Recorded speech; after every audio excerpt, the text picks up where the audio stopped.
Bonjour et bienvenue sur le podcast One Thing in a French Day.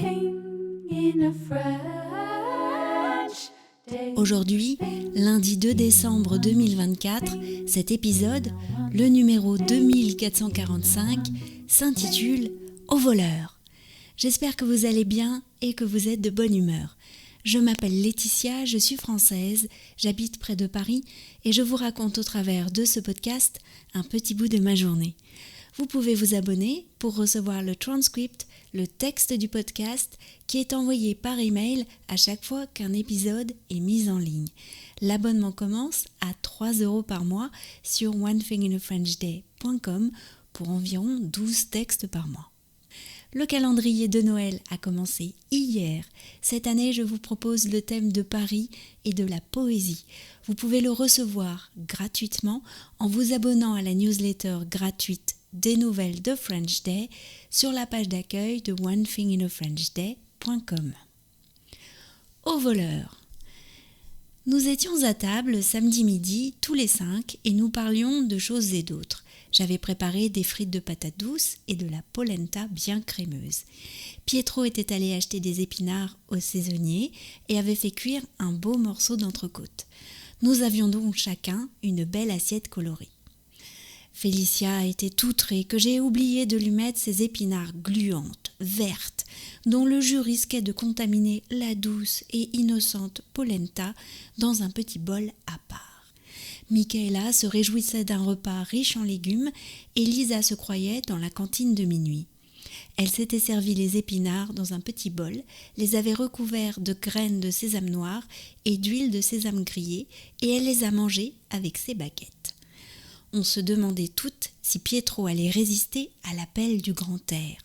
En ce moment, on ne sait pas pourquoi, il ne peut pas passer un repas sans ouvrir la fenêtre du balcon.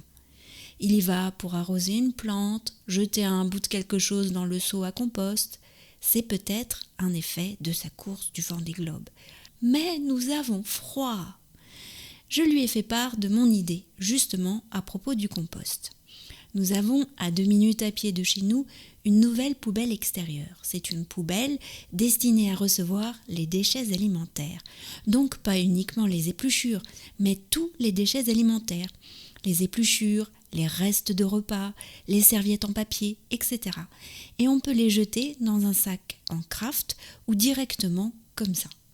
C'est d'ailleurs dans cette nouvelle poubelle que Pietro vide notre seau à épluchures.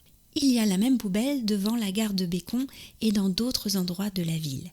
C'est assez bien fait. Il s'agit d'une poubelle en dur, assez haute, dont on actionne la trappe d'ouverture par une pédale. Je crois que ces poubelles répondent à une nouvelle réglementation européenne qui va bientôt entrer en vigueur. Mon idée était la suivante: mettre toutes les épluchures et les restes de repas chaque jour dans un sac craft pour ensuite aller les jeter en bas. Comme ça, tu n'aurais pas à ouvrir la fenêtre pendant le repas, ai-je ajouté en faisant un clin d'œil. Mais Pietro était ailleurs. Il a regardé Lisa. On a payé au Monoprix. Lisa s'est arrêtée de manger et a plissé les yeux pour réfléchir. Moi, j'ai simplement rangé les affaires dans le caddie. Je ne suis pas responsable. Ils étaient allés au Monoprix le matin même faire quelques courses. Je crois que j'ai pas payé. J'ai scanné les articles, mais je me vois pas en train de payer. Tu es parti sans payer. Ah, c'est trop drôle, a dit Michaela en partant dans un grand éclat de rire, avant d'être interrompue par la sonnerie du téléphone. Oh, c'est la police, avons-nous crié en riant. Bon, c'était pas la police et Pietro est allé payer l'après-midi même au supermarché où il a appris que son larcin était passé inaperçu. One Thing in a French Day, c'est fini pour aujourd'hui. Je vous retrouve mercredi pour un nouvel épisode du podcast. À bientôt, au revoir.